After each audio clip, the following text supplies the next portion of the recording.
3 weeks out from the Legion Sports Fest.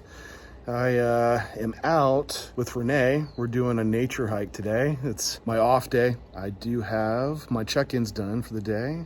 Everything's going well. Just been conditioned forever, I feel like. I woke up today at 224.8. Can look at my visuals here. I did have midweek, just an untracked meal because I ended up hitting 222. It's like, gosh, I'm so lean. Like, let's go out and have a date night. So I end up doing like 3 sushi rolls and some dessert and brought my weight up to like 226. And so I've been floating kind of back down, landing today at 224.8. You can see like, man, the glute lines, I think these are the deepest that I've had them. Likely because I've gotten body fat off and then been able to bring food up and keep my glutes fuller now, so that glute is pushing harder into the skin. So visually wise, like conditions 100% there. It's just about keeping some fullness, keeping train around to hold this level of leanness for getting all the way to the Olympia and to the Open show. So back's a little flat today. Perfectly fine. I'll take that in consideration for planning this next week. Maybe put some more food around pre-training. Diet-wise, I'm still at 300 grams of carbs on train days, 180 on my off days. Fat stay the same. It's 55 grams of fat, 320 grams of protein. So likely on these back train days is to keep that fullness there. Probably put in 50, 60 grams of more carbs pre-training. So hit 350 grams of carbs on those back training days. Still haven't made any adjustments PED wise. Growth hormone's been kept in really high and I look full and still hard. So likely it's something I'm gonna run all the way into the show. Doing 12,000 steps a day, and that's why Renee and I, hey Renee, are out here at this nature park just to get some steps in. But anyway, I did film my pull session yesterday, which is one that I don't think I've shared yet with everyone. So we can head over to the gym and give you a run through of the workout.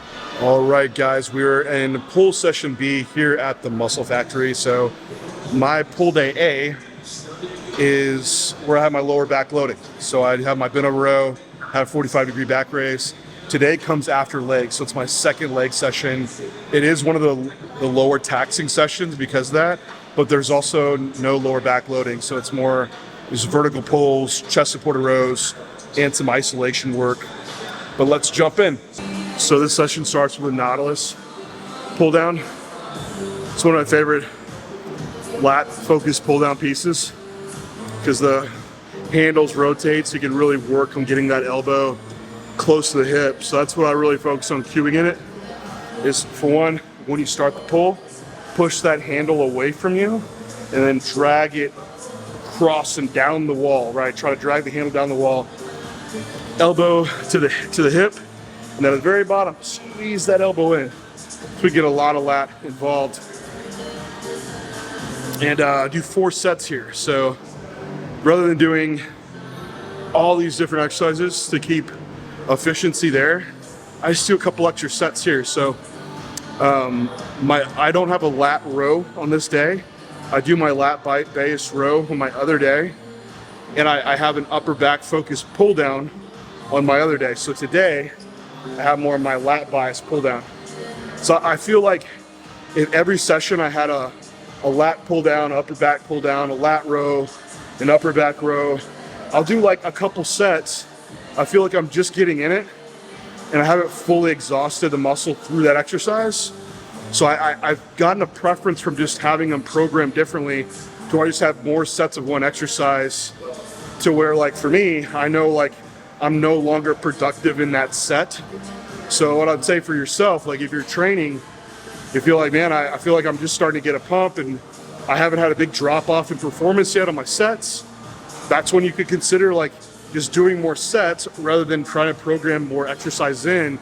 Because what I've done in the past before is I have 2 back days with like, 10 different exercises that I'm using, and I've exhausted all my exercise options. Like I have nothing else that's really good I can rotate to. So, save some of your exercises to program in when things start stalling. But 4 sets here, I stay in the 8 to 12 rep range. Let's get it done. All right, second exercise for the workout, I move on to my upper back row. So I do this prime seated row. Key loading here is usually a 2-to-1 ratio. So to really take advantage of these prime movements, like load them in the stretch and the lengthen. That's why we have these pegs to be able to load this way. So having about double the load up top that you have in the middle peg. Now this thing kind of sucks. I think my weights might fall off.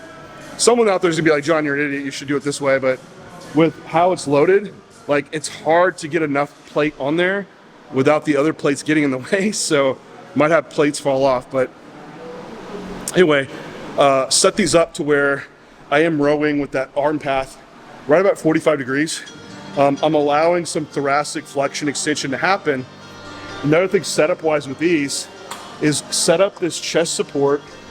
So right when you pull back, you're already in load. So you don't have to reach way forward and pull back because it starts deloading that lengthened state pretty quick. So set it up to where like right when you're bringing the chest back to lock in, you have the load right away. That's just some key like setup points for this machine. So I'll do 3 sets here. I stay in that 8 to 12 rep range still.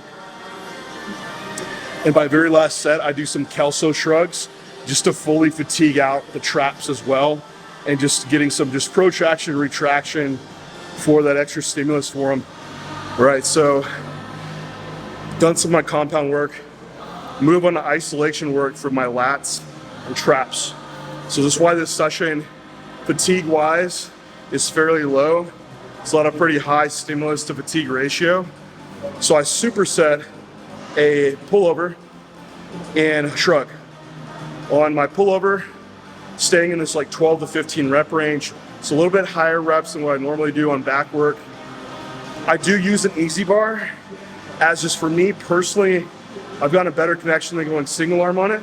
And my emphasis point here is in the lengthened position. So at the top of this movement, I'm trying to get that cable to meet 90 degrees with my forearm. So I loads heavy right in the beginning, then lets off to the end. So I'm not focusing on having to get all the way down, because that was the purpose of doing my pull down, getting that full range there. So I'm trying to eke out everything out of the lat without it fully lengthened, and it's already a little fatigued, so I still have a little bit more I can pull out of it there.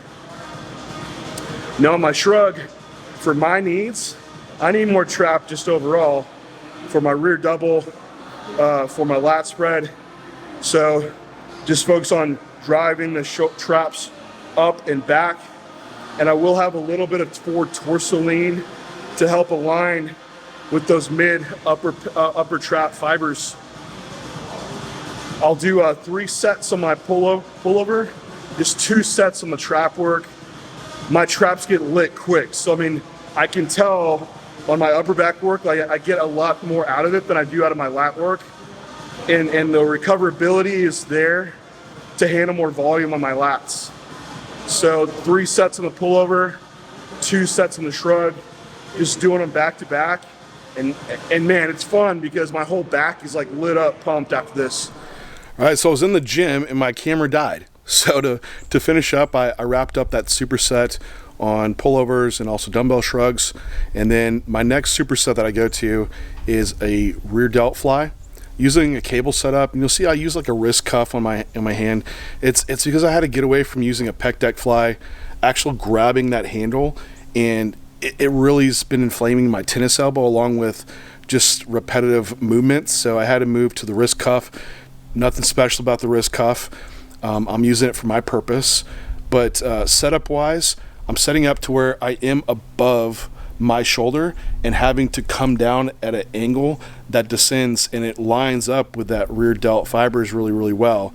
If you end up to where you feel like you might stop short and get not enough range of motion when you're doing your pec deck flies at 90 degrees with the torso, you can really get, I think, more out of it coming down from that kind of up eye level down towards the shoulder from there. I also set up that cable to where I'm allowing my arm to come over across the body and really lengthen out the rear delt. So we know load under stretch is a really good hypertrophy stimulus. So I'm also considering that cable is meeting 90 degrees with the forearm to really load it heavy in the lengthened part. Then as I'm pulling back, that cable starts aligning up with my torso and drops off. So love the movement. I've had it in place now instead of the pec deck for a bit because it just allows some good freedom of motion, and I can really find the right path for it. Then I'll superset that with a preacher curl. Preacher curl, again, like very controlled.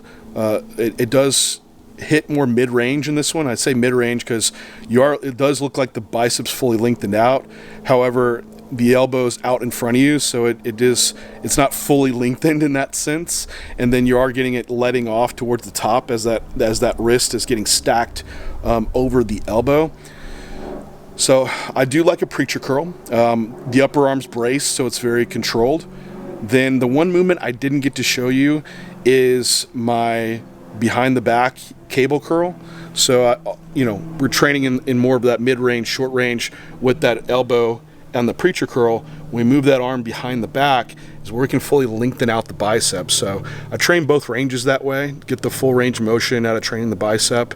Also, it's I like moving from something a bit shorter into something a bit stretched.